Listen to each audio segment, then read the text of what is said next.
बोल के लब आज़ाद हैं तेरे, बोल कि ज़बां अब तक तेरी है। मैं बात कर रही हूँ एक बहुत ही बेखौफ इंसान डॉक्टर मेड्यूसा की। दिल्ली में DU में पहले पढ़ाई की, फिर उसके बाद मैं अपना मास्टर्स और PhD करने के लिए JNU में गई। जाहिर सी बात है कि आप इतनी खुलकर किसी एक मुद्दे पे बोल रही हैं, तो महिला होना ही काफी है गाली खाने के लिए, और खासकर आज के समय में। जैसे हाल ही में आप CJP स्टार्ट हुई, So it's not a real party.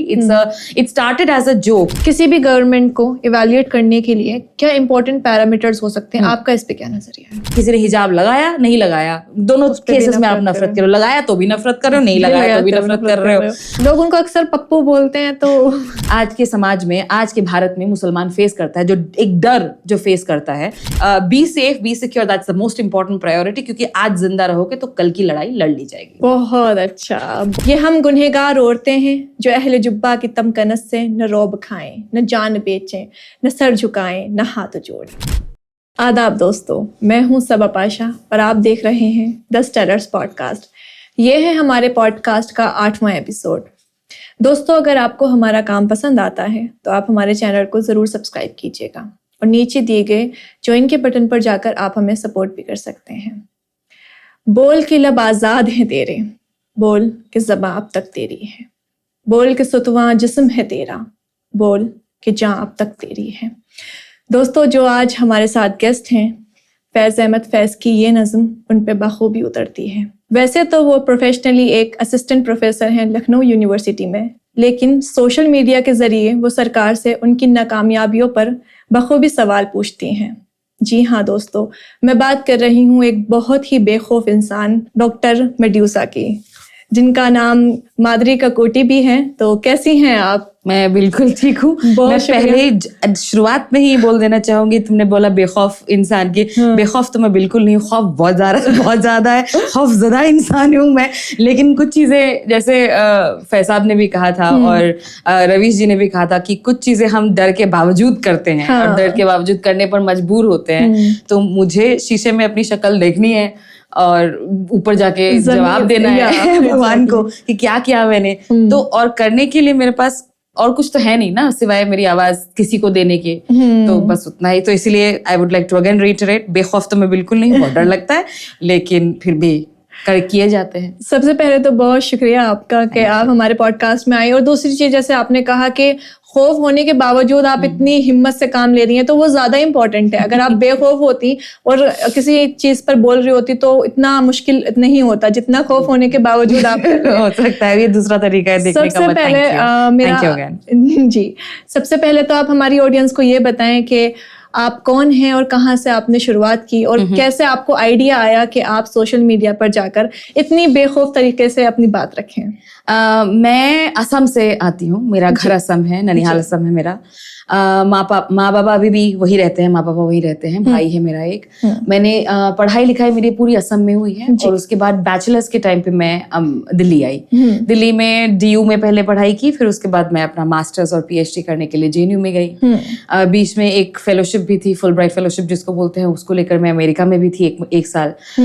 तो एजुकेशन थोड़ी सी मेरी ईश्वर की कृपा से और माँ बाप ने इतना काबिल बनाया, सपोर्ट किया कि अच्छे से हो गई। और उसी दौरान जब आपका एक्सपोजर होता है, जब आप पढ़ाई लिखाई करते हैं, जब आप अलग अलग तरीके के लोगों से मिलते हैं, तो आपको कई चीजें, आपके भ्रम होते हैं, वो भ्रम धीरे धीरे टूटते हैं, आपको नई चीजें समझ में आती है। बेशक। तो मुझे लगता है जवाहरलाल नेहरू विश्वविद्यालय का मेरे इस शख्सियत के उभरने में काफी हाथ था। क्योंकि मैं इतने सारे लोगों से मिली थी और मैंने ये कई बार अलग अलग इंटरव्यूज में कहा भी है कि जो मेरे हस्बैंड है अभी, जो हस्बैंड है मेरे, वो जब कॉलेज में पढ़ा करते थे, यूनिवर्सिटी में थे, उनका रूममेट था एक।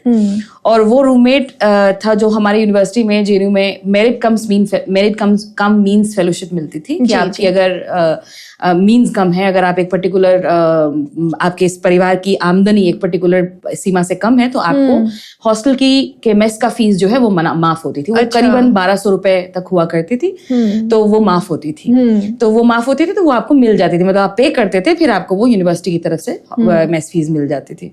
तो उस बच्चे ने, जब उस स्टूडेंट ने, वो हमारा बैचमेट था, पहली बार जब उसको मेरिट कम मीन्स फेलोशिप मिली थी, वो अपने घर में प्रेशर कुकर लेके गया था। उसके गांव में प्रेशर कुकर देखा नहीं था किसने, उसके घर में प्रेशर कुकर था नहीं। ऐसे तबके के लोगों से हम मिले हैं, हमने जाना है कि ऐसी दुनिया भी, मेरे लिए तो इम्पॉसिबल था। हाँ, सोचना भी मुश्किल लग रहा है, सोचना भी मुश्किल था। इसीलिए कभी कभी जैसे होता है ना, यूनिवर्सिटी जैसे हम लोग जेएनयू में जब पढ़े तो हमारी फीस 106 रुपया थी। 106 से जब 150 कर दी गई तब स्टूडेंट्स ने बहुत हल्ला मचाया और बहुत सारे लोगों ने बोला था कि अरे नहीं 150 में क्या, और ये बताओ ये लोग इतना फ्री में पढ़ रहे हैं, ये कर रहे हैं, वो कर रहे हैं, IIT के बच्चों को देखो कितना पैसा देते हैं, सो एंड सो फोर्थ।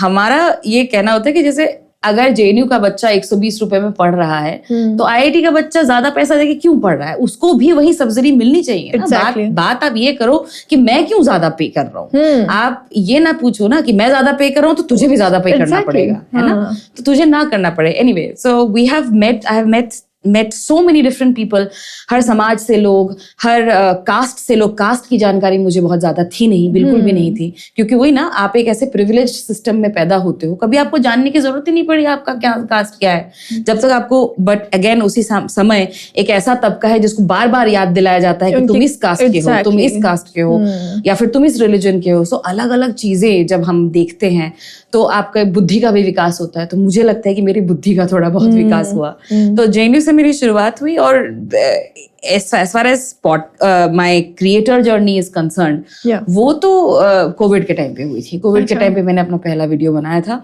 जब माइग्रेंट क्राइसिस हो रहा था और इतने सारे लोग पैदल चल के घर जा रहे थे। तो वो मेरे लिए थोड़ा सा मेंटल हेल्थ क्राइसिस का एक टाइम था, क्योंकि मुझे मतलब बहुत गिल्ट फीलिंग थी कि मतलब मैंने ऐसा क्या किया है कि मैं घर पे बैठी हूँ और कॉफी बना रही हूँ और पी रही हूँ, सैलरी आ रही है मेरी ऐसी, मैंने ऐसा कौन सा काम किया है कि मुझे मिल रहा है और इनको नहीं मिल रहा है। वो लोग जिन्होंने अपने हाथों से हमारे शहर बनाए हैं, क्योंकि बिल्डिंग वगैरह तो वही लोग बना रहे थे, माइग्रेंट लेबरर्स जो है वही बनाते हैं। आज भी दिल्ली में आप देखो, हर जगह कहीं भी कंस्ट्रक्शन अगर हो रहा होगा, आपको कोई दिल्ली का लोकल थोड़ी मिलेगा, माइग्रेंट लेबरर्स है जो कहीं कहीं से आए हैं और यहाँ पे काम कर रहे हैं। हमको हमारे ऊपर जब विपदा आई, जब मुश्किल आई, तब हमारे जो सबसे गरीब और सबसे जरूरतमंद तबका है, हम उनकी ही मदद नहीं कर पाए। इतने साल हो गए आजादी के और हम कुछ भी नहीं कर पाए उनके लिए। वो पैदल चल के जा रहे थे, हमने कोई सिस्टम भी नहीं बना पाए, ना हम गाड़ी दे पाए उनको, ना ट्रेन दे पाए, ना प्लेन में चढ़ा पाए, कुछ नहीं, नंगे पैर चल रहे हैं। There was this one incident जिसमें मुझे बहुत ज्यादा खासा चोट पहुंची थी, दुख पहुंचा था, मतलब गिल्ट भी हुआ था मुझे, जिसमें एक महिला है जिन्होंने रास्ते पर अपना बच्चा पैदा किया है और 2 घंटे बाद अपना बच्चा गोद में लेके वो पैदल चल रही है, क्योंकि जाना है उन्हें, पहुंचना है एक जगह तक, पर्टिकुलर जगह तक पहुंचना है उनको, शाम तक पहुंचना है, वरना दिक्कत हो जाएगी, खाना नहीं मिलेगा, पीना नहीं मिलेगा। तो all of these things when that happened, it was very difficult for me. तो मेरी बातचीत हुई मेरे दोस्तों से, माँ पापा से और थेरेपिस्ट से। तो उन्होंने बोला कि आपका जो आपकी जो एंग्स्ट है, आपकी जो एंग्जाइटी है, आप उसको लिखना शुरू कीजिए। लिखेंगे तो आपको शायद थोड़ा सा उसका आउटलेट मिलेगा। लेकिन मुझको था कि नहीं, लिख तो मैं लूं, लेकिन उसमें का दिल था। एक समय भी लगता है ना कि लिखने में आप ध्यान से आपको थोड़ा सा एनर्जी लगा के, लेकिन इतना ज्यादा एंग्जाइटी थी मुझे, नहीं मैं बोल के खत्म करती हूँ। तो मैंने वैसे ही शुरुआत करी थी, बोलने की शुरुआत करी थी, लेकिन ये भी डर था ना कि अरे भैया बोलने पे ही तो पाबंदी है, डायरेक्टली कुछ बोलूंगी तो कुछ हो जाएगा। तब मैंने अंग्रेजी के व्हीकल में अंग्रेजी टीचिंग के रूप में उसको डिस्गाइज करके वीडियोस बनाने की कोशिश की थी। That's how it started.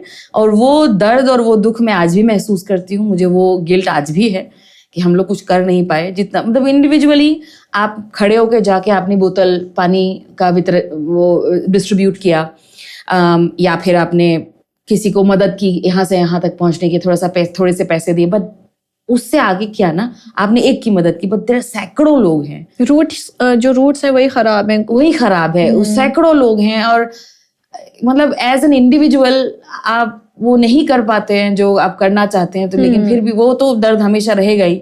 लेकिन मैं कोशिश कर रही हूँ कि जितना भी हो सके मेरे से मैं करूँ। तो बस I think I know that's not enough. आप जो भी कर रही हैं, एटलीस्ट एज एन इंडिविजुअल आप काफी काम कर रही हैं। I know it's still बहुत कम, but कोशिश कर रही हूँ। I'm learning, I'm educating myself and I'm trying my best. जैसे एज एन एजुकेटेड वुमन आप जो भी काम कर रही हैं, अपना फर्ज पूरा कर रही हैं, आप कम कर रही हैं, ज्यादा कर रही हैं, मुझे ऐसा लगता है कि एटलीस्ट आप अपना फर्ज पूरा कर रही हैं। इसी तरह जैसे शायर हुआ करते थे पहले, तो वो लोगों को जगाने के लिए ऐसे अशार कहा करते थे कि लोगों के अंदर हिम्मत आए।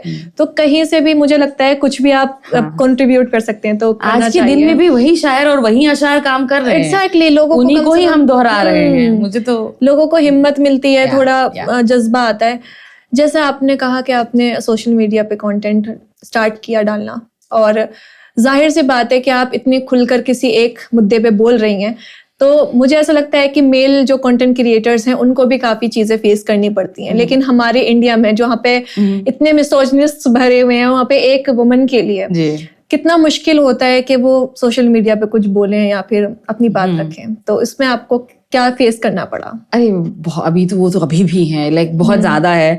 एंड यू आर राइट, आदमी को अगर मान लीजिए अगर कोई मेल क्रिएटर है, उसको अगर गाली पड़ती है या उसको अगर कैंसिल कल्चर उस पर हावी होता है, वो इसलिए उसके ओपिनियन की वजह से हावी होता है। बट एक महिला सिर्फ महिला है, उसके लिए भी काफी है। बस महिला होके वो इंटरनेट पे है, वो काफी है। इंटरनेट पे नहीं भी है तो नहीं भी है तो भी दिक्कत है, तब भी उसकी फोटो लगाकर आप वो ऐप बना देंगे और उनकी बोली लगा देंगे, वो भी काफी है। आप अपने एक व्हाट्सएप ग्रुप में उनके फोटो शेयर कर देंगे बिना कंसेंट फोटो लेकर, तो महिला होना ही काफी है गाली खाने के लिए। और खासकर आज के समय में जहाँ प्राइवेसी का कोई मतलब नहीं रहा, मेटा सनग्लासेस आ गए हैं, आप कभी भी मेटा के उस थ्रू रिकॉर्डिंग कर सकते हैं। कोई महिला अगर चल रही है, वॉक कर रही है, they have literally made sunglasses.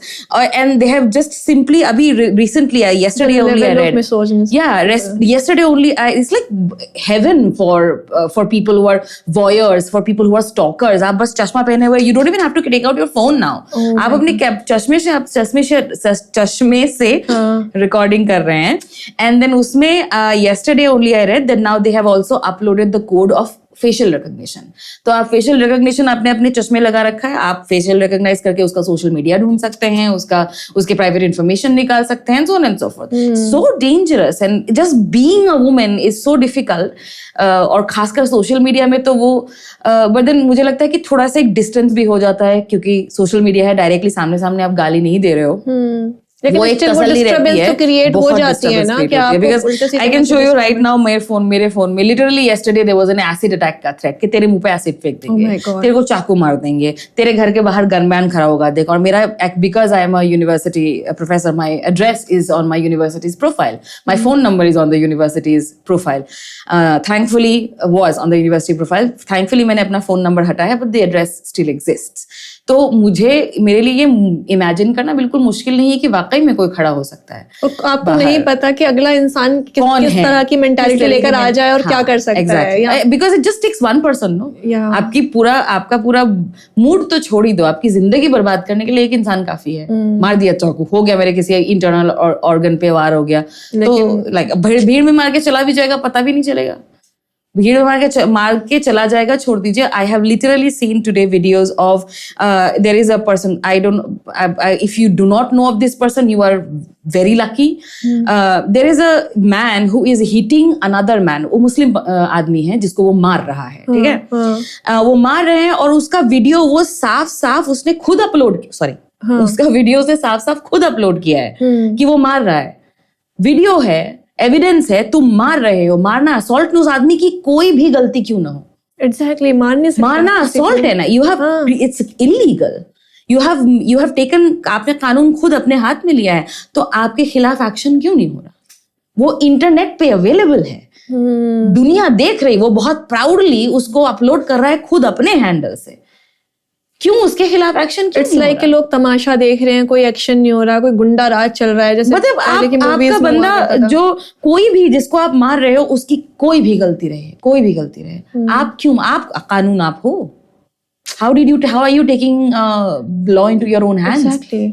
जैसे पहले जमाने में एक होता था, सनी देओल के जमाने की मूवी जो आती थी कि गुंडा राज चल रहा है, कोई किसी को मार दे रहा है, कोई किसी के साथ रेप कर रहा है, तो कोई एक्शन नहीं लिया जाता था। तो वैसे ही फील होने लगा है आजकल। उस टाइम पे भी तो कम से कम फील गुड में हीरो तो हमारा एक ऐसा निकलता था ना कि जो कम से कम लड़े इन लोगों से और जो पिटाई लेकिन अभी है ना हमारे हीरोज आप जैसे लोग, इसीलिए तो मुझे काम कम लगता है कि मैं वो, मतलब इनके मुकाबले में मुझे लगता है बहुत कम काम हो रहा है, क्योंकि कितना बात से, लेकिन एटलीस्ट वो आप अपने एंड से कर रही है। लेकिन मैं पर्सनली कहना चाहूंगी, thank you so much that you are speaking कि कोई इंसान कम से कम बोल रहा है, अपने हक को पूरा कर रहा है। जैसे हाल ही में आप CJP स्टार्ट हुई तो आपने उसमें काफी सपोर्ट किया और आप देखी भी गई कि आप प्रोटेस्ट में भी गई थी। तो आप मुझे CJP के बारे में हमारी ऑडियंस को बताना चाहेंगे कि कहाँ से स्टार्ट हुई CJP और प्रोटेस्ट क्यों जरूरी था और प्रोटेस्ट से कितना फायदा हुआ? CJP जो है ना, उसका नाम जरूर उन्होंने रखा है कॉकरोच जनता पार्टी, बट ये कोई पार्टी नहीं है, ठीक है। There is no, because party के लिए हम लोग को एक थोड़ी सी कॉन्स्टिट्यूशनल लिटरेसी की भी जरूरत है। पार्टी के लिए आपको एक पर्टिकुलर प्रोसेस से गुजरना पड़ता है, रजिस्ट्रेशन होता है and so on and so fourth, and also the word cockroach itself is considered an unparliamentary word. तो इट्स क्वाइट पॉसिबल इफ अगर वो लोग जाए भी रजिस्ट्रेशन के लिए तो हो सकता है उनको कॉकरोच जनता पार्टी का नाम ना मिले, क्योंकि वो can be Youth Janata Party, हाँ, may be something like that, but then जो भी है, so it's not a real party. It started as a joke. एक पर्टिकुलर अभिजीत से मेरी बात हुई थी तो उसने बताया था कि दीदी एकदम ही जोक के तरह से हमने शुरू किया था, हम में से किसी को आइडिया नहीं था कि ये इतना बड़ा हो जाएगा। तो इनिशियली जब हमारी बात हो रही थी तो आई वाज एज इन, मतलब मुझे मेरी समझ में जितना मुझे मदद करनी चाहिए थी एक ऐसे मूवमेंट की जो स्टूडेंट के इश्यूज उठा रही है, जैसे रिवोल्यूशन की तरह। हाँ, लग रहा था, तो मुझे लग रहा था कि मुझे करना चाहिए, तो जिस हिसाब से मैंने किया। शुरुआत में भी मुझे लगा था कि एक बहुत बड़ा प्लेटफॉर्म तैयार हो रहा है यूथ के इश्यूज के बारे में बात करने के लिए, देश के अलग अलग इश्यूज के बारे में बात करने के लिए प्लेटफॉर्म तैयार हो रहा है। और उस हिसाब से मैंने उनके साथ कोलैबोरेट भी किया था, because I don't know if you have seen it और नॉट, बिकॉज मेरे पहला जो वीडियो था उसमें मैंने कहा था कि बहुत अच्छी बात है, अब हम जो ग्राउंड पर प्रोटेस्ट हो रहे हैं उनके बारे में हाईलाइट करेंगे ताकि लोगों को पता लगे, क्योंकि हमारी टेंडेंसी ये रहती है ना कि हम अपने में ही सीमित रहते हैं, हमारी ही परेशानियां हैं जो सबसे बड़ी परेशानियां हैं, बाकी और कुछ नहीं है, बाकी किसी का दर्द क्या ही दर्द, हमारा ही दर्द इतना बड़ा है भैया। तो ये थोड़ी सी हमारी टेंडेंसी है। जैसे फॉर एग्जाम्पल उड़ीसा में प्रोटेस्ट हो रहे थे, उड़ीसा में जो ट्राइबल लोग हैं, एक पर्टिकुलर कम्युनिटी के लोग हैं, सिजिमाली फॉरेस्ट है, सिजिमाली एरिया है, पहाड़ है उनके यहाँ, उस पहाड़ को वो खदान मतलब उनको उस पेड़ वेड़ काट कर सारा जगह खाली करके उसमें उनको बॉक्साइट की माइनिंग करनी है। बॉक्साइट की माइनिंग करनी है वेदांता ग्रुप को। तो उस वेदांता ग्रुप के माइनिंग के private company, yes it is a private company obviously. तो उस ग्रुप को वो जमीन दिलाने के लिए, क्योंकि ट्राइबल लैंड है, पहली बात तो ये अलाउड नहीं है, और अलाउ करने के लिए आपको मीटिंग करनी होती है। जो वहाँ पे लोग हैं जो सत्ताधारी, जो हितधारी बोलते हैं, स्टेक होल्डर्स, जो वहाँ के स्टेक होल्डर्स हैं, उनके साथ आपको मीटिंग करनी होती है। हमारा पंचायत सिस्टम है, हर गांव का अलग जो पंच है वो मीटिंग कॉल करता है, कंसेंट लेटर लेता है, उनका कंसेंट पहले लेना पड़ता है कि क्या है क्या नहीं है, उनको पर्याप्त मुआवजा देना पड़ता है। ये सारी चीजें पूरा प्रोसीजर है। लेकिन आपको एक चीज याद रखनी पड़ेगी, इस प्रोसीजर को फॉलो करने के लिए एजुकेशन की बहुत जरूरत है। Exactly. अगर आदमी को पता नहीं है कि तुम किस चीज पे साइन कर रहे हो, है ना, आप अंगूठा लगा दे रहे हो, आपका अंगूठा अगर है तो लीगली आपका कंसेंट है, पर आपको पता ही नहीं है। और यही कुछ भी है, किसी भी चीज पे अंगूठा लगवा लीजिए। हाँ। तो आपने जिस भी तरीके से, ये चीज ग्रेट निकोबार में भी हुई है। ग्रेट निकोबार प्रोजेक्ट के बारे में राहुल गांधी बात कर रहे हैं, बहुत कंटिन्यूअसली बात कर रहे हैं, मैंने भी इन पे वीडियो बनाया है। आर्टिकल 14 का बहुत अच्छा एक इन्वेस्टिगेटिव रिपोर्ट है जिसमें उन्होंने काम किया है। द वायर का बहुत अच्छा इन्वेस्टिगेटिव रिपोर्ट है, प्लीज आप लोग, अगर आप लोग को समय मिले तो वो जरूर देखिए कि किस तरीके से द ग्रेट निकोबार आइलैंड में एक पर्टिकुलर 91,000 करोड़ का प्रोजेक्ट किया जा रहा है, जिसकी वजह से वहां पे पेड़ कटेंगे, जंगल खाली हो जाएगा, और जो वहां पे लोग रहते हैं, जो वहां के नेटिव है, जो शोम्पेन जिनका नाम है, जो आदिवासी हैं, उनका घर तो बर्बाद तो होगा ही। आप कह रहे हो कि उनको आप दूसरी जगह उनको वो करोगे, रिहेबिलिटेट करोगे, पर उनका घर है, वो आदिवासी लोग हैं, वो जहाँ पे रहते हैं, उनको नहीं चाहिए तुम्हारा डेवलपमेंट। वो खुश है वहां पर। आप लाइफ को बर्बाद कर रहे हैं। आपका डेफिनेशन ऑफ डेवलपमेंट मेरे डेफिनेशन ऑफ डेवलपमेंट से अलग हो सकता है, उस आदिवासी के डेफिनेशन ऑफ डेवलपमेंट से अलग। उसको बड़ी बड़ी बिल्डिंगें नहीं चाहिए, उसको अपना पेड़ चाहिए, अपने पेड़ चाहिए उसको। पेड़ से जो आदिवासी साफ पानी पी रहा है, नदी से डायरेक्टली पानी पी रहा है, फल तोड़ के खा रहा है, कोई पेस्टिसाइड नहीं है, जिंदा है, उस आदिवासी के लिए तुम्हारा कंक्रीट का घर डेवलपमेंट नहीं है ना। Of course. So these are different. वो तो ऑलरेडी हेल्दी लाइफ जी रहे हैं, they are already living a healthy life, they are fulfilled life. परिवार है उनका, परिवार के साथ रह रहे हैं, खुश हैं। वो खुशी ज्यादा जरूरी है ना। उनको आईफोन दे दोगे तुम, आईफोन 17 प्रो प्लस मैक्स दे दो, कुछ भी दे दो, they don't need it, they won't know what to do with it. और इस चीज का मुझे लगता है कि बहुत सारे लोगों को पता भी नहीं है कि बहुत सारे लोगों को, जब आप भूखे हो तो आपको कोई 1 किलो सोना ला के दे, खा सकोगे क्या? नहीं खा सकते, नहीं खा सकोगे। सोने के पिंजरे में कैद कर दो तो वो आजादी का मजा कुछ नहीं होगा। तो दैट्स द थिंग। सो जब CJP से मेरा first collaboration was on this कि that we will highlight the issues of जो प्रोटेस्ट्स ऑलरेडी इस देश में हो रहे हैं, हम लोग उनको हाईलाइट करेंगे। तो पहला इशू हमारा जो हमने हाईलाइट किया था वो सिजिमालिक प्रोटेस्ट को लेकर था, जहां पर आदिवासियों की जमीन वेदांता ग्रुप ने ऐसे ही छल कपट से ले ली थी and then they were protesting. ये जो आदिवासी कम्युनिटी के लोग थे, आप सोचो उनको पता भी नहीं है लेकिन फिर भी वो प्रोटेस्ट कर रहे हैं। उनको कि हमें हमारी जमीन से मत निकालिए, हमारा बस इतना वो है कि हम यहाँ रहना चाहते हैं। उनको द मुआवजा जो कहीं कहीं दिया गया है ना, अब बिलीव नहीं करोगे, वो 2 डिजिट में मुआवजा है। अपनी उनकी जमीन के लिए उनको 2 डिजिट में कहीं कहीं मुआवजा दिया गया है। जो लोग प्रोटेस्ट कर रहे थे, आपने मारपीट तो करी ही, जेल में डाला, और जेल से निकाल कुछ, बिकॉज ऑब्वियसली ऑर्गेनाइजेशंस काम कर रही हैं उनके साथ। जेल से निकालने के लिए जब उनका बेल हुआ तो हाईकोर्ट ने ये ऑर्डर दिया कि जिस पुलिस स्टेशन में आपको रखा गया था, आप वहां की सफाई करेंगे। ओह माय गॉड, किस तरीके का, मतलब आप सोचिए किस तरीके का ये इनह्यूमन है, and it's so classist and it's so casteist in nature, this kind of a verdict.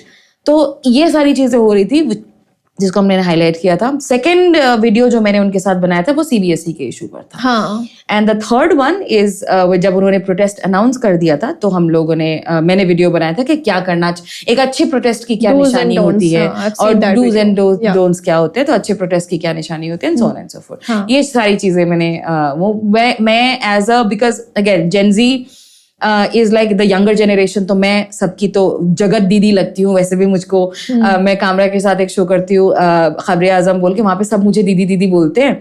तो किसी ने मुझे बोला भी था कि ये जगत दीदी हैं, इनको जीविका दीदी भी, कभी जैसे मैं बिहार वाला इलेक्शन हो रहा था सब मुझे जीविका दीदी बना दिए थे, और कोई और होता तो कोई ये दीदी बना देते हैं। तो सो एनीवेज, तो जेन ज़ी है तो जेन ज़ी की मैं दीदी ही लगी।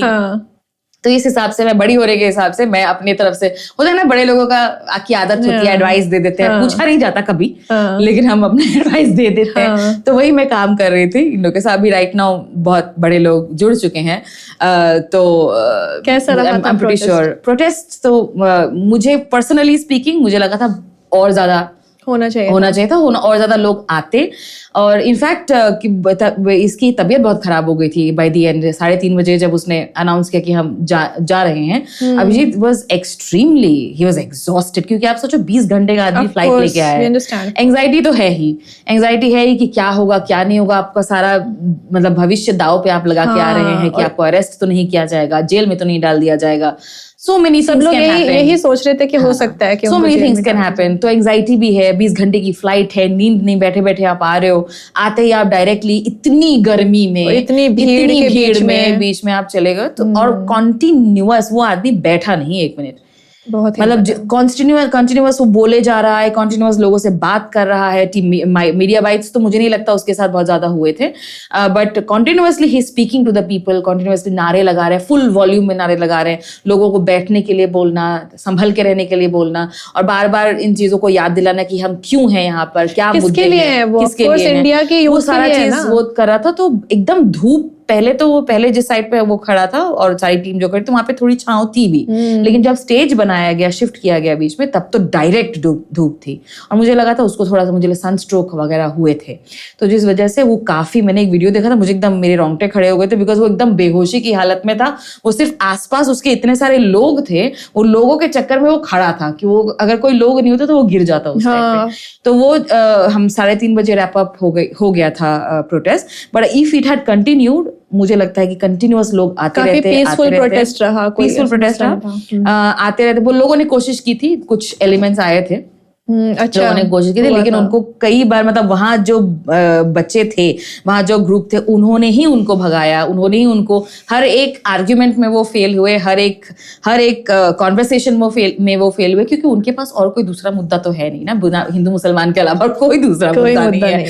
मतलब इनफैक्ट वो ये तक कह रहे थे कि हाँ बिल्कुल नीट के लिए प्रोटेस्ट होना चाहिए, धर्मेंद्र प्रधान को इस्तीफा देना चाहिए, लेकिन आप लोग हिंदू, ये देश विरोधी बातें कर रहे हैं। कौन देश विरोधी बात? इमेजिन, कोई नहीं। एंड स्टूडेंट्स इटसेल्फ देमसेल्व्स जो वहाँ पे इकट्ठे थे वही बता रहे थे कि कोई कौन देश विरोधी बात कर रहा है, आप बताइए, आप दिखाइए एक वीडियो दिखा, फिर वो ऑब्वियसली इधर उधर की बात करना शुरू हो जाता है, तुम कांग्रेस के दल्ले हो, तुम कांग्रेस के दल्ले हो, तुमको सोरोस फंड करता है, तुमको ये करता है, यही चीजें बताती हैं उन लोगों को, बहुत बकवास। बट एज अ मुझे लगा था बहुत और ज्यादा, लेकिन वही ना कहते हैं लोग, कहते हैं जेनजी, इतने ही जेनजी अपने बिस्तर से उठ के आ गए, उतना भी काफी है, अपने कमरे से निकल के आ गए, फोन से उठ के आ गए, उतना भी बहुत है। लेकिन प्रोटेस्ट काफी बड़ा रहा, काफी बड़ा रहा, और बहुत बहुत लोग थे, बहुत लोग थे। पुलिस तो थी ही, मीडिया वगैरह के भी लोग थे, स्टूडेंट्स भी आए थे, हर कम्युनिटी से लोग आए थे, LGBTQ कम्युनिटी से आए थे, मुसलमान लोग थे, हिंदू लोग थे। I met a person who represented a Christian community, a minority Christian community, जिन्होंने मेरे से बात की कि हम उनका कार्ड भी मेरे पॉकेट में अभी लिटरली होगा, मैंने निकाला नहीं था उनका, उन्होंने भी मेरे से बात की, उन्होंने बताया अपने इश्यूज रखे। ट्राइबल कम्युनिटी के बहुत सारे लोग थे, असम से, उत्तर प्रदेश से, बिहार से, हैदराबाद मतलब से, लोगों के अंदर जज्बा है कि आ रहे हैं। हैदराबाद से बच्चे आए, उन्होंने कहा कि मैं भाई दीदी हमने तो रिटर्न टिकट भी नहीं कराया था, हमको लगा था कि 2-3 दिन और चलेगा तो हम यहीं बैठेंगे। अच्छा। तो ऐसे लोग हैं, असम से लोग आए हुए थे, हापुड़ वगैरह, हापुड़ के बच्चों से मैं मिली, बॉम्बे से लोग आए थे, गुजरात से आए थे। I have met people from a lot of places in that particular protest. तो मुझे लगता है कि the platform itself, CJP का जो प्लेटफॉर्म है वो एक मीम पेज से शुरू हुआ था, लेकिन उसने अभी एक इशू बेस्ड एक प्लेटफॉर्म बन चुका है और मुझे लगता है बहुत पोटेंशियल है आगे, बहुत अच्छा करने का पोटेंशियल है, अगर of course they have to take care of lot of things, जैसे इंक्लूसिविटी हो गई या रिप्रेजेंटेशन हो गया, महिलाओं का रिप्रेजेंटेशन, ट्राइबल रिप्रेजेंटेशन, बहुत जरूरी भी है, जेंडर सेक्सुअल आइडेंटिटीज का रिप्रेजेंटेशन, ये सारी चीजों का अगर आप ध्यान रखते हैं तो मुझे लगता है बहुत अच्छा पोटेंशियल है आगे जाने का और यूथ के मुद्दों को सामने रखने का। I wish them all the best, of course. मतलब मैंने भी इस चीज को देखा था जब CJP स्टार्ट हुआ था, उसका जो अकाउंट स्टार्ट हुआ था, तो शुरू में 2 मिलियन 6 मिलियन अचानक से इतना, तो ये फील हो रहा था कि हमारी यूथ किस कदर भरी पड़ी है कि कोई लीडर सामने आया। और जैसे आपने बताया कि अभिजीत जी जो हैं वो इतने ज्यादा एग्जॉस्ट हो चुके थे, ये चीज कोई नोटिस नहीं करता कि कितना उन्होंने सफर किया है, कितने चैलेंजेस उनकी जिंदगी में मतलब अब तक रहे हैं जब से वो स्टार्ट किया है उन्होंने CJP को। और जैसे आपने कहा कि यूथ हमारी बिस्तर से उठकर आ गई, जो जेनजीज हैं, तो ये सब उनके बारे में कहा जाता है कि मैं चलिए मैं मानती तो नहीं, क्योंकि मैं खुद भी मेरे लिए खुद भी बिस्तर से उठना बहुत मुश्किल है, और गर्मी में प्रोटेस्ट करना।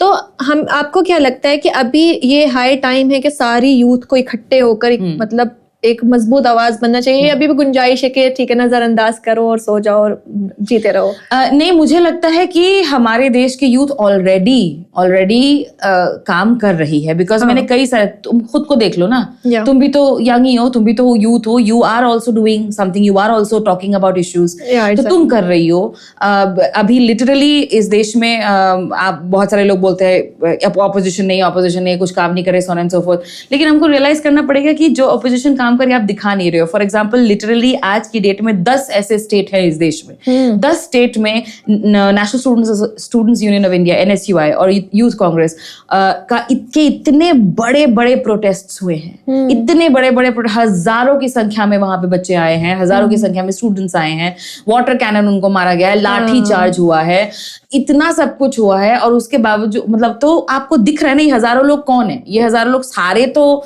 पार्टी के मेंबर्स नहीं हुए ना, ऑफ कोर्स नहीं, सारे पार्टी के मेंबर्स तो है नहीं, तो ये सारे यूथ ही तो हैं। पर्सनली बताऊं, मैं जामिया मिलिया इस्लामिया से हूँ। जब CA/NRC पे हम लोगों ने प्रोटेस्ट किया था तो हम लोगों को कौन सा पता था कि किसी पार्टी से फंड आ रहा है। हम लिटरली अपना वक्त निकाल पढ़ाई छोड़ कर वहां बैठते थे, वहां नारे लगाते थे। तो हम तो किसी पार्टी से नहीं है ना, तो उसी तरह से बाकी लोग तुम सोचो जब CNRC हुआ था तब तो तुम और छोटी रही होगी। So yes, I was 19 or 18. Exactly, I have a lot of hope from the young people of our country. मुझे लगता है कि वो लोग को बेवकूफ बनाना आसान नहीं है। वो लोग अभी थोड़ा सा बस वही एक लीडरशिप और एक डायरेक्शन, राइट डायरेक्शन की कमी है, क्योंकि ट्रिगर्स तो बहुत सारे हैं और बच्चे आ रहे हैं बाहर, यंग पीपल जो है वो दे आर एजुकेटिंग देमसेल्व्स, वो खुद भी देख रहे हैं कि क्या सही है क्या गलत है, ये कर रहे हैं, और मुझे उम्मीद है उन लोगों से, और अभी भी चीजें बिगड़ी नहीं है, तो मुझे लगता है कि है ठीक है, अभी उम्मीद है कुछ अच्छा हो सकता है।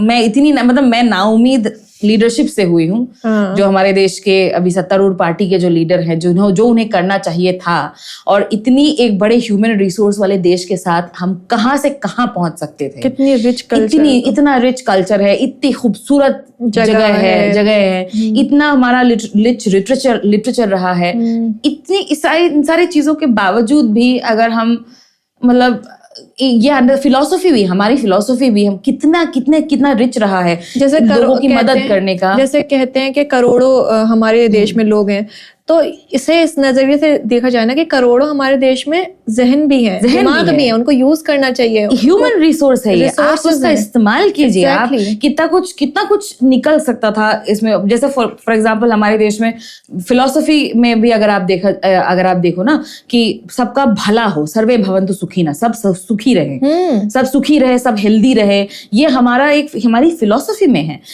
आप उस फिलॉसफी को छोड़कर आप जीडीपी का नंबर्स दे रहे हो, जीडीपी इतना ज्यादा हो गया या फिर इतनी ज्यादा इकोनॉमिक ग्रोथ हो गई, लेकिन आपका जो आदमी है, आपका जो देश का सिटीजन है, जो नागरिक है, उसके पास खुशी छोड़ दो यार, वो आपके उसके पास कल की रोटी के पैसे नहीं है, कल की रोटी कहाँ से आएगी, कल की रोटी कहाँ से आएगी, उसको सोचना पड़ रहा है। उसके पास नौकरी नहीं है, उसके पास टेंशन इतना ज्यादा है कि नीट का पेपर लीक हो गया, किसी के जिसके घर में लीक हो गया, बस वही टेंशन ले रहा है, क्योंकि मेरे पास वो समय है नहीं कि मैं उसके बारे में सोचूं। मुझे देखना है कि कल मेरा बच्चा खाएगा क्या। इतना एक बड़ा एक तबका अपने घर में, अपने देश में आपके पैदा हो गया है कि आप आज अगर वॉर है तो प्रधानमंत्री को आके बोलना पड़ रहा है कि अगर सब कुछ अगर ठीक नहीं हुआ तो बहुत ज्यादा पॉवर्टी की बात पॉसिबिलिटी आ सकती है। ठीक है, आपके जो पूंजीपति हैं, जो कैपिटलिस्ट हैं, वो प्रॉफिट पे प्रॉफिट बना रहे हैं और बहुत अमीर से अमीर हुए जा रहे हैं, और आपका देश का गरीब से हुआ जा रहा है। आपको अगर पहले 50,000 में अगर महीना चल जाता था, 50,000 तो मैं बहुत ज्यादा बोल रही हूँ, मतलब बहुत, अगर आप 50,000 रुपया कमा रहे हैं तो आप देश के टॉप 1% में। तो अगर आप सोचो ना, this is so pathetic. Exactly, like how 75 साल हो गए देश में, तो आपकी डेवलपमेंट किस काम की, अगर आपका जो गरीब है वो गरीब ही है, और इनफैक्ट और भी ज्यादा गरीब हो रहा है। मतलब इट्स आपको एम्पैथी नहीं है, देश के जानवरों के प्रति एम्पैथी नहीं है, सबको अपनी पड़ी है यहाँ पर, मतलब पड़ी नहीं, वो मजबूर है कि वो अपने ही बारे में सोचे। उनके जहन में वो स्पेस ही नहीं है कि वो दूसरे के बारे में सोच भी इस तरह से क्रिएट किया गया है मेरे ख्याल से कि चीजों को, लोगों को सिर्फ एक चीज के पीछे भगा दिया, हिंदू मुस्लिम करो या फिर ये चीजें, कि लोग दूसरे मुद्दों के बारे में सोचें। क्योंकि होता है ना कि ये सारी सिस्टमिक फेलियर है। अगर बिना पैसे दिए आपका पासपोर्ट नहीं बन रहा है तो वो एक सिस्टमिक फेलियर है। मेरा पासपोर्ट बिना पैसे दिए नहीं बना था, हालांकि सब कागज पूरे थे, लेकिन फिर भी नहीं बना। बिना पैसे दिए अगर आपकी FIR नहीं लिखी जा रही है, ठीक है, कौन फेल हो रहा है? तो सिस्टमिक फेलियर है, सिस्टमिक फेलियर। और वही मैं सिस्टमिक फेलियर इसलिए बोल रही हूँ क्योंकि सरकार भाजपा की हो या कांग्रेस की हो, किसी और की सरकार हो, अगर ऐसा हो रहा है तो फेलियर है। Exactly, if you have not been able to address this failure in this system तो प्रॉब्लम है। अगर आप बीमार हैं और आपका हॉस्पिटल आपको एम्बुलेंस नहीं दे पा रहा है, खटिया में आपको शव को लेके जाना पड़ा है, गोद में आपको शव लेके जाना पड़ा है, तो ये एक सिस्टमिक फेलियर है। और इतने सालों के बावजूद भी अगर ऐसा सिस्टमिक फेलियर मौजूद है तो आपका देश डेवलप्ड नहीं है, जबकि या डेवलपिंग भी नहीं है। एग्जैक्टली, जबकि साइंस इतनी तरक्की कर चुकी है, इतनी चीजों को बहुत आसानी से किया जा सकता है। क्योंकि बहुत सारे देश ऐसा कर रहे हैं, ऐसे नहीं कर रहे हैं, और ऐसे रिसोर्सेज और कम रिसोर्सेज के साथ भी कर रहे हैं। एग्जैक्टली, आपकी नियत होनी पड़ेगी कि आप अपने कंपनी की प्रॉफिट को थोड़ा कम करके आप दे सके लोगों को। फॉर एग्जाम्पल, मैं कैपिटलिज्म का मुझे एक वाकया याद आ रहा है कि अगर जैसे मान लीजिए आपने एक साल में 300 करोड़ का प्रॉफिट वो किया, अगले साल आपका 200 करोड़ प्रॉफिट, लेकिन वो आपको प्रॉफिट में नहीं गिनते आप, क्योंकि 300 से 100 करोड़ कम हुए हैं, जबकि प्रॉफिट तो हुआ ना, 200 करोड़ आपने एक्स्ट्रा कमाए हैं। और उस चक्कर में आप लोगों के पैसे काट ले रहे हो, लोगों को आप बोनस नहीं दे रहे हो, उनको 24 मतलब 18 घंटे काम करवा रहे हो, जिससे एक जनरेशन, एक एंटायर जनरेशन कर रहे हो आप बेसिकली। एक कॉर्पोरेट की वजह से ना एक एंटायर जनरेशन का क्या हुआ है, 2 करोड़ रुपए का आपने 2 BHK फ्लैट ले लिया है, लेकिन उस फ्लैट में अपने बीवी के साथ, अपने बच्चों के साथ स्पेंड करने के लिए आपके पास टाइम नहीं है, क्योंकि आप 14 घंटे काम करते हो, 16 घंटे काम कर रहे हो, आप घर आते हो सिर्फ सोने के लिए। ये कहाँ से डेवलपमेंट हुई? How is this development when you can not spend time with your family? Happiness ही नहीं है, हैप्पीनेस नहीं है, खुशी नहीं है, प्रॉस्पेरिटी खत्म हो गई ना। वही वो ट्राइबल और उसकी ट्राइबल के सेंस ऑफ डेवलपमेंट की और तुम्हारे सेंस ऑफ डेवलपमेंट की बात आ गई है। वो जमीन, वो खुली हवा में सांस ले रहा है, तुम यहाँ सांस नहीं ले सकते। एक दिन में सांस लेते हो तो दिल्ली में सांस लेते हो 15 सिगरेट के बराबर है। वो खुली हवा में सांस ले रहे हैं, पानी, नदी का पानी डायरेक्ट चुल्लू में भर के पी रहे हैं, पेड़ से खा रहे हैं, उस पेड़ में उस फ्रूट में ना कीड़े हैं ना कुछ है, केमिकल नहीं है, कुछ नहीं। वो अगर वहां पे किसी जानवर को मार के खा रहे हैं, कोई दूसरा आदमी आके उसको मार नहीं दे रहा कि तूने इस जानवर को क्यों खाया। There is a balance in nature, उस नेचर को समझ रहे हैं, नेचर के साथ रह रहे हैं। All of these things, they are way more developed than I am. Of course. उनको डिप्रेशन नहीं है, एंजाइटी नहीं है, बाइपोलर डिसऑर्डर नहीं है, हमारे यहाँ पे स्किज़ोफ्रेनिया नहीं है, ओवरवर्क नहीं है, ठीक है, ये सारी चीजें उनको नहीं है, इन सब चीजों का problem. So they are way more developed than our society. मेरा अगला सवाल आपसे ये है कि जो किसी भी गवर्नमेंट को इवैल्यूएट करने के लिए क्या इंपॉर्टेंट पैरामीटर्स हो सकते हैं, आपका इस पे क्या नजरिया है? बहुत सारे पैरामीटर्स होते हैं, पर मुझे लगता है कि नागरिक जो सबसे गरीब है वो उसके लाइफ में कितनी आसानी बढ़ी है। अच्छा, वो मुझे लगता है कि दैट एंड उसके ह्यूमन डेवलपमेंट इंडेक्स है इस देश में, मतलब दुनिया में। अब अनफॉर्चुनेट है कि जब भी इस तरीके का कोई आंकड़ा निकलता है तो हमारी सरकार कह देती है कि इनका फंडिंग कहीं से आता है, ये सोरोस ने फंड किया है, ये एंटी इंडिया फोर्सेस ने फंड किया है इनको। जैसे प्रेस फ्रीडम इंडेक्स भी वो लोग नहीं मानते हैं, ह्यूमन डेवलपमेंट इंडेक्स भी नहीं मानते। I don't think that they accept the human development index as well. तो अलग अलग इंडेक्स है। तो human development index also counts a number of things. It counts the happiness quotient of people, it counts कि आपके जो महीने का खर्चा है उस खर्चे में कितनी बढ़त हुई है और आपकी आमदनी में कितनी बढ़त, आसानी समझ सकते हैं। आप कितना सेव कर पा रहे हैं, आप लीजर एक्टिविटीज में कितना समय दे पा रहे हैं, कितना पैसा खर्चा कर पा रहे हैं। फॉर एग्जाम्पल घूमने जाना इज अ लीजर एक्टिविटी। क्या आप पहले जो जैसे मान लीजिए फॉरेन जाते थे, आप आजकल फॉरेन नहीं जा पा रहे हैं, आप घर ही में रह पा रहे हैं, कितना समय दे रहे हैं। All of these things are parameters of ये। But in a poetic way या फिर उसमें अगर मैं देखूं तो मुझे लगता है कि इंसान, देश में सौहार्द कितना है, देश में प्यार कितना है, अमन कितना है, प्रोस्पेरिटी कितनी है, अमन और ये चीज और ये प्रोस्पेरिटी और ये डेवलपमेंट जो है ना, आई थिंक अभी तक के पूरे कॉन्वर्सेशन में ये बिल्कुल क्लियर हो गया होगा कि मेरे लिए infrastructural development is not prosperity at all. आपने बहुत किसी के लिए भी नहीं होनी चाहिए, किसी के लिए भी। आपने बहुत खूबसूरत बना दिया एक शहर, ठीक है, लेकिन शहर के बाहर जाते ही कूड़ा कचरा और इंसान जी रहा है उस कूड़े कचरे में।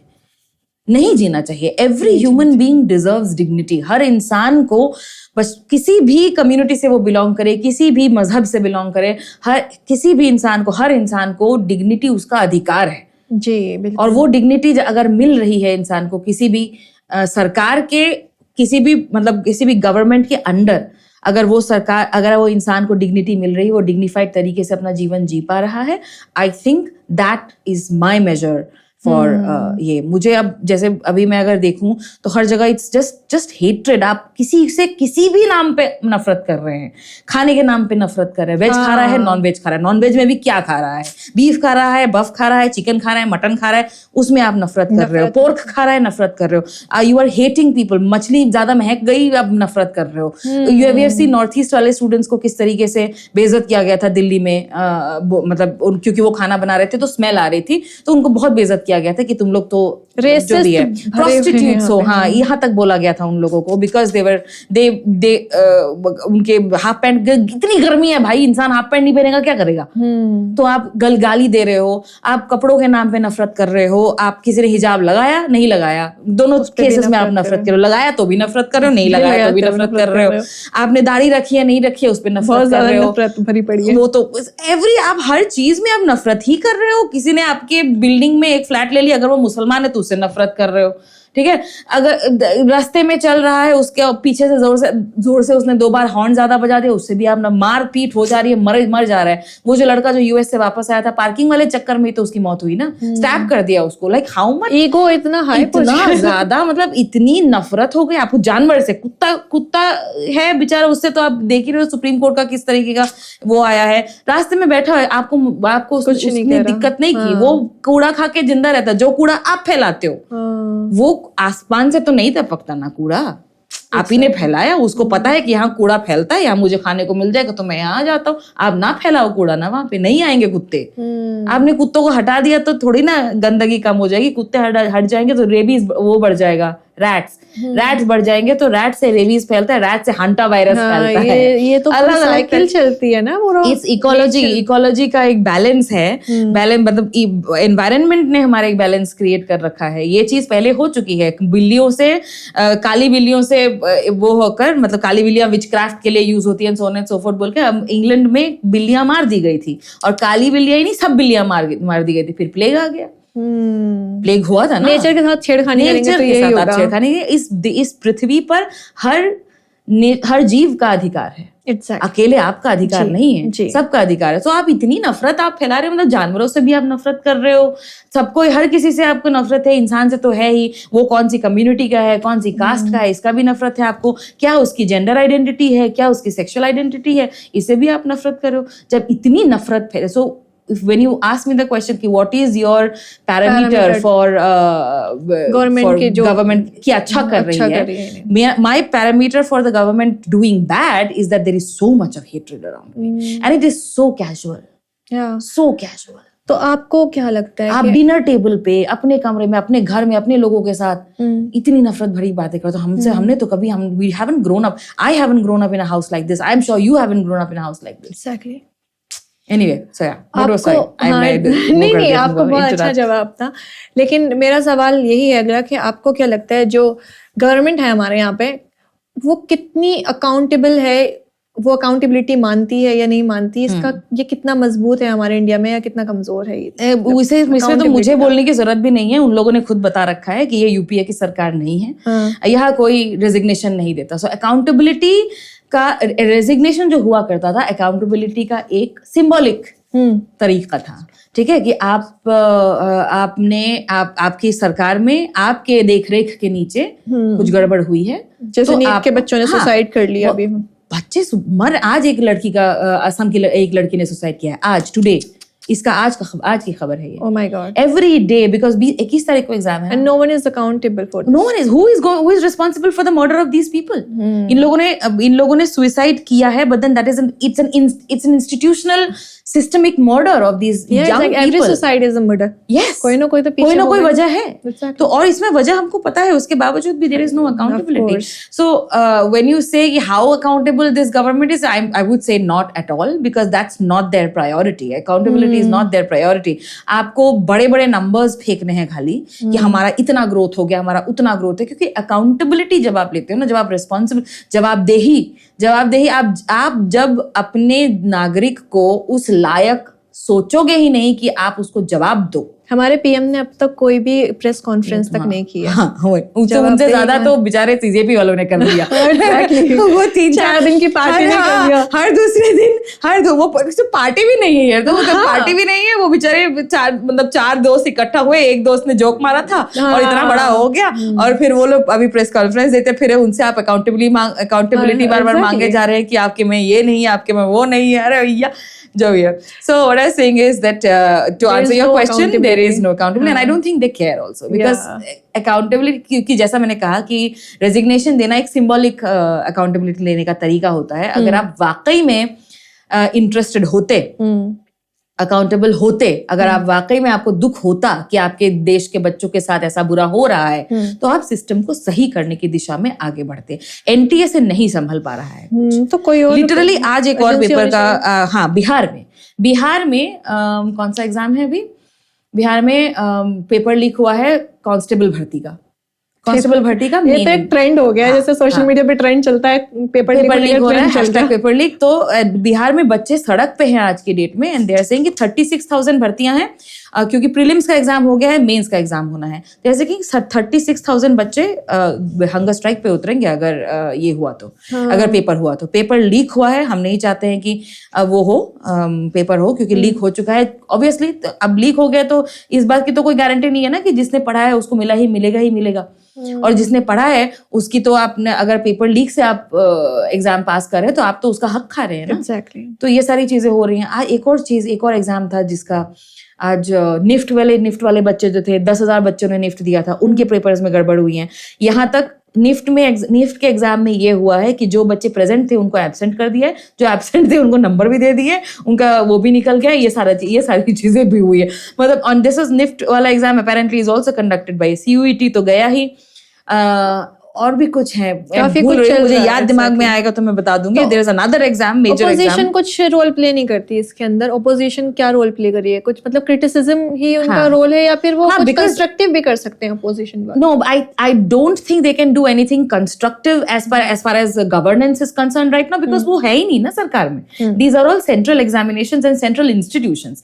NTA इज अ सेंट्रल मतलब सॉरी एजुकेशन मिनिस्ट्री के under NTA is a body which conducts these examinations is under the central government. Central government ही कुछ कर सकती है इसका। तो ऑपोजिशन पार्टीज अपने अपने क्षेत्र में जो MLAs और MPs है वो अपने अपने क्षेत्र में भले ही कुछ पॉजिटिव कर सके, बट एज अ पार्टी और as a group right now all they can do is create pressure.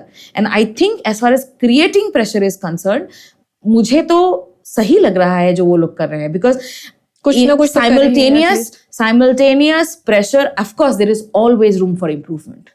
Social media भी काफी प्रेशर, सोशल मीडिया प्रेशर करे, लेकिन वही मैं बार बार ये चीज कहती हूँ कि we have to understand that the difference in resources is so huge. एक पार्टी के पास 10,000 करोड़ रुपए है, oh my God, और दूसरे के पास 1,000 करोड़ है। एक पार्टी पूरा मीडिया कंट्रोल कर रही है। आप मैं कांग्रेस पार्टी या फिर ऑपोजिशन के दूसरी पार्टीज तक तो हम पहुंचते ही नहीं हैं। CJP के प्रोटेस्ट में देख लीजिएगा, इतना बड़ा प्रोटेस्ट हुआ, एक भी गोदी मीडिया ने कवर नहीं किया। एक भी गोदी, ऑल इट वाज जितना भी बज है सब सोशल मीडिया पे है। सोशल मीडिया में सब लोग आए हुए, काफी अच्छा इंपॉर्टेंट रोल प्ले कर रहा है सोशल मीडिया वाले आए हुए, तो वही उन्हीं से पता भी चल रहा है। इनफैक्ट ऑपोजिशन के भी जो प्रोटेस्ट्स हैं, यूथ कांग्रेस के हो, NSUI के हो, उन प्रोटेस्ट के बारे में भी हम लोगों को इंस्टाग्राम से ही और सोशल मीडिया से ही पता चल रहा है, क्योंकि मीडिया तो बिल्कुल गायब है ना। और मीडिया जो चौथा स्तंभ है, इट्स नॉट अ छोटा मोटा ऑर्गेनाइजेशन, इट चौथा स्तंभ है। चौथा स्तंभ जब इतना इस तरीके से जर्जर हो चुका है, इस तरीके से खत्म हो चुका है, तो आप दिखाएगा क्यों? हाँ, कितना, तो इसीलिए आपके जहन में लगे कि हो सकता है कुछ नहीं कर रहे हो ये लोग, वो दिखाएगा क्यों? भारत जोड़ो यात्रा कितने लोगों ने कवर की थी? भारत जोड़ो यात्रा एक आदमी साउथ से लेकर नॉर्थ तक पैदल चला, and you have not covered it. And when you did not cover it, it shows ना कि आपकी इंटेंशंस क्या हैं। तो इस कंडीशन में like I said, governance wise the opposition, central opposition cannot do anything, and also you also have to look one more important thing, किस तरीके से आपने opposition के अलग अलग पार्टीज को इस पर्टिकुलर सत्तारूढ़ पार्टी ने कंप्लीटली निस्तनाबूद कर दिया है। बिल्कुल, TMC कंप्लीटली खत्म हो चुकी है। आप MPs लेके चले गए, बिल्कुल खत्म हो चुके हैं। 20 MPs आप लेके चले गए, ही नहीं रहेगी, आम आदमी party is almost over. Of course monarchy की तरह हो जाएगा, बिल्कुल हो जाएगा। आप छोटे नॉर्थ कोरिया बनाना है मतलब इंडिया को। हाँ, नहीं, जैसे ऐसा होता है ना, not exactly north Korea, I think it will go towards the जैसे कम्युनिस्ट चाइना है, लेकिन कम्युनिस्ट चाइना कम्युनिस्ट नहीं है। हमारे यहाँ कम्युनिज्म नहीं चलेगा, हमारे यहाँ कुछ और ही चलेगा। जैसे फॉर एग्जांपल ये जो छोटे छोटे पार्टी, आपने रीजनल पार्टीज तोड़ दिया। असम में असम गण परिषद बोल के एक पार्टी थी, वो उसका भी मतलब अब अस्तित्व ऑलमोस्ट खत्म हो चुका है। वो बीजेपी में जाके, वो बीजेपी की पार्टी है, मर्ज है, बीजेपी के अलायंस पार्टनर है, and it's like almost merge. People don't even know who are the leaders of Assam Gana Parishad anymore. TMC के साथ भी वही हुआ। साउथ में ये लोग अभी सेंध नहीं बना पाए हैं, लेकिन बाकी शिवसेना के साथ क्या हुआ? शिवसेना के साथ भी वही प्रॉब्लम हुई, डिवीजन क्रिएट कर दिया आपने। सो all of these parties you have split. आम आदमी पार्टी में भी स्प्लिट हो ही चुका है, राघव चड्डा चले ही गए, अपने साथ MPs लेके चले गए राज्यसभा में, इधर 20 MP लेके वो चले गए, क्या नाम है इसका, TMC के MPs लेके चले गए। So all of these things are happening. आप एक अरेंज्ड तरीके से, सुसंयोजित तरीके से आप धीरे धीरे करके जो भी इस देश के स्तंभ थे उनको आप खत्म कर रहे हैं। इट्स लाइक एक समुद्र है, उसके बीच अंदर जाकर नदियां छोटी छोटी सब मिल जा रही हैं, उनका पानी भी खारा हो गया है, पानी भी उनका खारा हो गया, तो कोई सब बर्बाद हो गया है। सो इन ऐसे कंडीशन में मुझे लगता है कि जो अकेली पार्टी एक बची है, which is Congress party, probably उनमें उतना ज्यादा अभी उनके भी बेचारे MPs और मिनिस्टर्स अलग अलग टाइम पे ज्वाइन करते रहते हैं, उधर जाते रहते हैं। इनफैक्ट हम लोग तो इतना बोलते हैं, असम में हम लोग अभी बात कर रहे थे कि जो लड़ाई है, क्योंकि असम के BJP में इतने कांग्रेसी हैं पुराने कांग्रेसी है, हम लोग बोल रहे थे कि ये जो लड़ाई है, इलेक्शन की लड़ाई है, वो इंडियन नेशनल कांग्रेस राहुल और इंडियन नेशनल कांग्रेस ये हेमंता, इनके बीच में हो रहा है, किसी दूसरा कोई नहीं है, मतलब that's not BJP, because ideology wise तो आप हल्ला करते हैं, ठीक है, लेकिन रियलिटी में it's what is it, that is just the people जो इधर से उधर गए हैं वही लोग हैं। लेकिन फिर भी सेंट्रल ऑपोजिशन में कांग्रेस पार्टी बची है। Rahul Gandhi as a leader is extremely promising, he is saying all the right things and do you like him as a leader? I absolutely do. Okay. I am without any doubt and without any, because जो वो कह रहे हैं ना, लोग उनको अक्सर पप्पू बोलते हैं, तो like what is this? नहीं, उनको बोलने वाला मुझे लगता है पप्पू आज के डेट में, but as far as his work, because आपको देखना पड़ेगा कि वो कहाँ से आ रहे हैं, उनकी आइडियोलॉजी किस तरफ जा रही है। फॉर एग्जाम्पल कास्ट के बारे में वो बात करते हैं आजकल। अभी कुछ दिनों पहले का उनका एक कॉमेंट है जिसमें उन्होंने कहा है कि देश के माइनॉरिटीज के साथ जो अत्याचार होता है उसमें आप माइनॉरिटीज, सिर्फ माइनॉरिटीज ना बोला कीजिए, आप मुसलमान भी बोला कीजिए, क्योंकि आप माइनॉरिटीज बोलते हो तो वो एक्चुअल जो हेट्रेड आज के समाज में, आज के भारत में मुसलमान फेस करता है, जो एक डर जो फेस करता है every day living with a fear, that fear has to be acknowledged. आप ऐसे बस सिर्फ माइनॉरिटीज कह के साथ, and this statement I think it was extremely brave and extremely important and extremely correct. Caste के बारे में भी उन्होंने बोला है, कास्ट सेंसस का मुद्दा इन्होंने ही उठाया है, और अलग अलग चीजें हैं जो मुझे लगता है कि वो बहुत सही बोलते हैं। And I have notice that in the past 5 to 6 years, specially after the Bharat जोड़ो यात्रा, हर एक प्रेडिक्शन जो उन्होंने करी है, हर एक प्रेडिक्शन सही हुआ है। वो चाहे इकोनॉमिक एनालाइज करने के बाद चीजों को उन्होंने कुछ ना कुछ एनालाइज करने के बाद उन्होंने बोला, हर चीज उन्होंने सही बोले कि ये अब देखना ऐसा करेंगे, ये देखना ऐसा करेंगे, ये देखना वैसा करेंगे। All of these things have been proven right, and I personally, again this is a very personal belief, and I think कि वो सब लोग कहते हैं ना कि अरे इलेक्शन हार जाते हैं, उनका कोई लीडरशिप का वो नहीं है, इलेक्शन हार जाते हैं, so on and so forth and this and that. I really believe that is probably a good sign of him as a good leader, because अगर वो पॉलिटिक्स करते ना, जिस लेवल की पॉलिटिक्स सामने वाले करते हैं, तो वो कब के जीत सकते थे, बट वो नहीं करते हैं। उन्होंने अपना आइडियोलॉजी, मुझे ऐसा लगता है कि उन्होंने अपनी आइडियोलॉजी, वैल्यूज उन्होंने अपने सेट रखे हैं। Although I do disagree in many cases with Congress party के जो कभी कभी उनके स्टैंड्स होते हैं, उससे मैं डिसएग्री करती हूँ, but I do not think that I have recently और in the past 5 years disagreed with a stance that Rahul Gandhi has taken. Very good, बहुत अच्छे जवाब आपने दिए माशाल्लाह। नहीं, मैं टीचर हूँ ना, मुझे ज्यादा बोलने की आदत भी है। अब इसके बाद में आपके साथ एक रैपिड फायर राउंड होता है, वो मैं खेलूंगी, तो वो आपको बहुत जल्दी जल्दी जवाब देने होंगे। ओके, मैं कोशिश करूंगी। हाँ, मतलब आपको ऑलमोस्ट लाइक 1 word या 1 line का जवाब देना होगा। सबसे पहले कि अगर गवर्नमेंट को इम्प्रूव करना हो, हमारी गवर्नमेंट को, फॉर एग्जाम्पल बीजेपी को इम्प्रूव करना है, तो 3 क्या चीजें उन्हें करनी चाहिए? एजुकेशन, हेल्थ और आई थिंक 2 मेरे लिए बहुत वो है, एजुकेशन, हेल्थ एंड या of course women safety. All 3 of the things they need to be improve, they need to be worked on. Education के लिए तो हमारे पास बहुत सारे आइडियाज हैं, क्योंकि मैं उसी फील्ड से बिलोंग करती हूँ। मदर टंग बेस्ड एजुकेशन होना चाहिए। The NEP does talk about mother tongue based education, but वही ना, आपको मदर टंग में एजुकेशन देने के लिए टीचर्स को मदर टंग्स में तैयार भी करना पड़ेगा। तो एक सिस्टम, एक स्ट्रक्चर आपको बनाना पड़ेगा जिसमें बच्चा डायरेक्टली भाषा, अपनी भाषा में, मातृभाषा में, जो बच्चा मातृभाषा में सीखता है, उसकी अंडरस्टैंडिंग, उसकी नॉलेज वे अहेड होती है और बेटर होती है। तो I have all of these ideas, but yeah education, health and women safety. अगर आपको अपने आप को एक लफ्ज में डिफाइन करना हो तो क्या लफ्ज रहेगा? मैं बहुत पागल हुई यार। मतलब मुझे कभी कभी खुद ही लगता है कि यार कभी मैं ज्यादा ही ओवर हो जाता है, but then I think sometimes पागलपन थोड़ा सा जरूरी भी है दुनिया से डील करने के लिए। सो या, और इंडिया का बेस्ट लीडर अभी कौन रहा? Rahul Gandhi. 3 best thing about India. It's beautiful.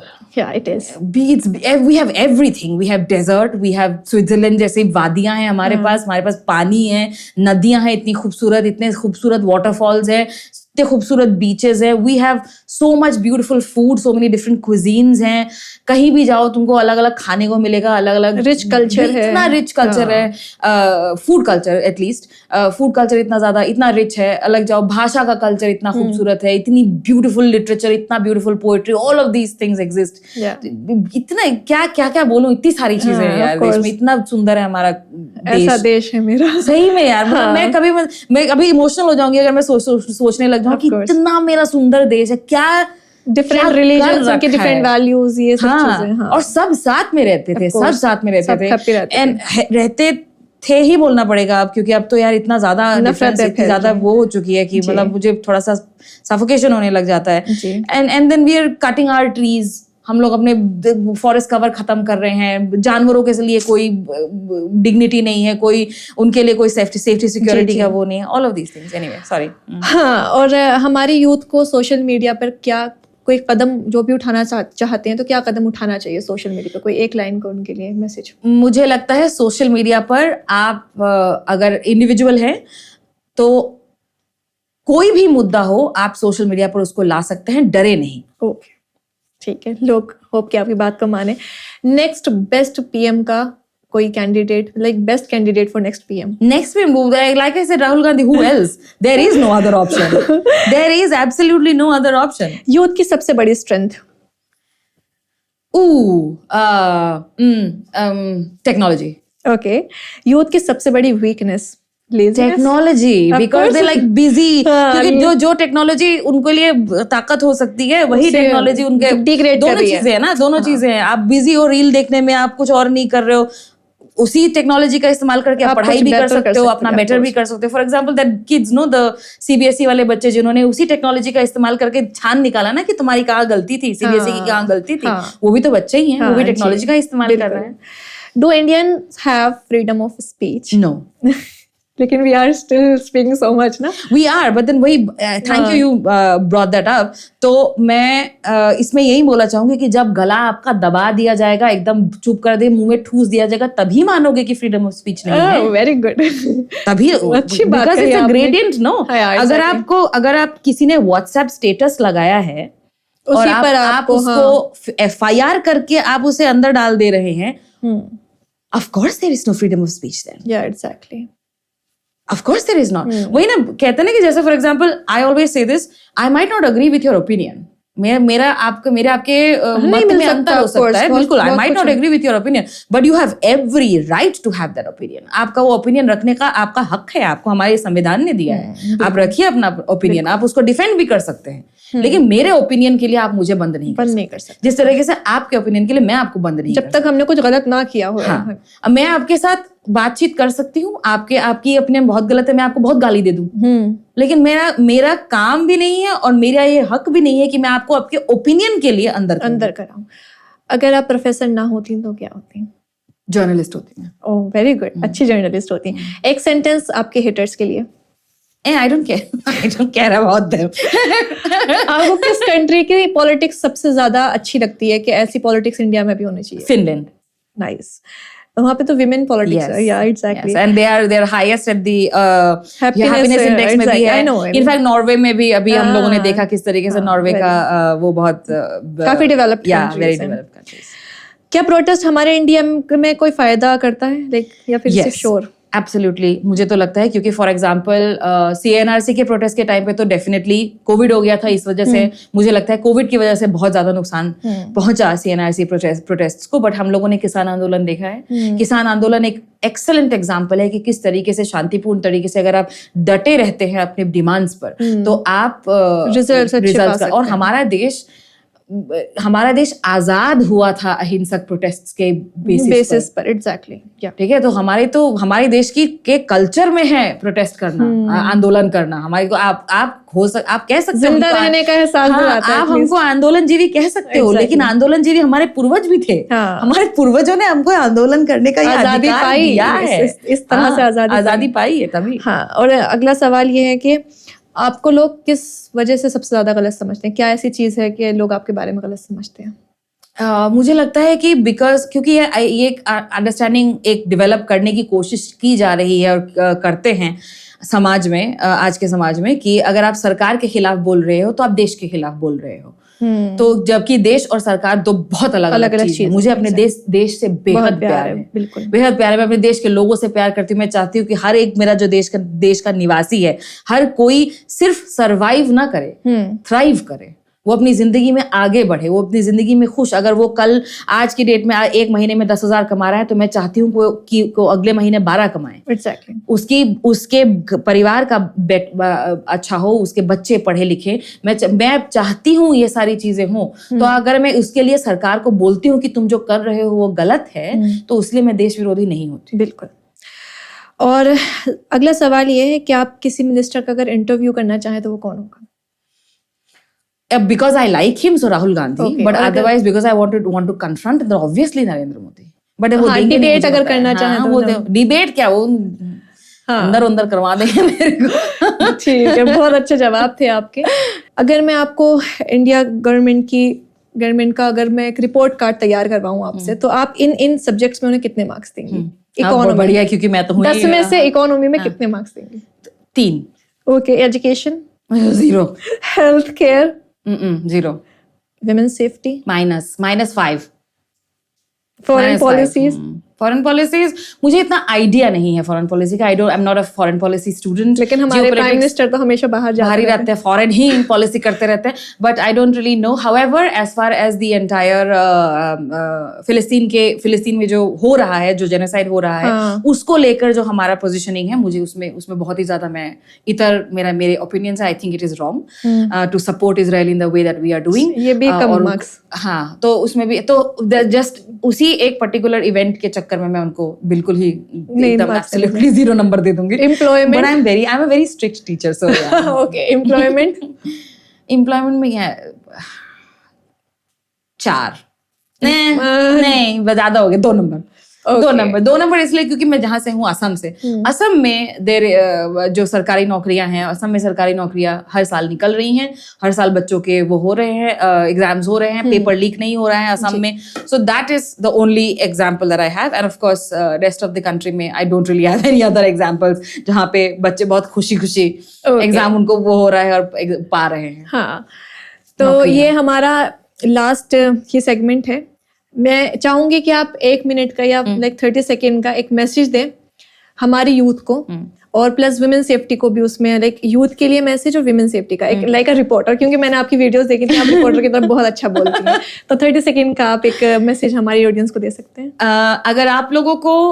अगर आप लोग चाहते हैं कि आप सोशल मीडिया में कुछ करें, सोशल मीडिया में वीडियोस बनाएं, आगे बढ़ें, तो आप बेशक कर सकते हैं, बिना डर के कीजिए। कभी अपने ऑथेंटिक एक सेल्फ को आगे रखकर आप बिल्कुल ये काम करें।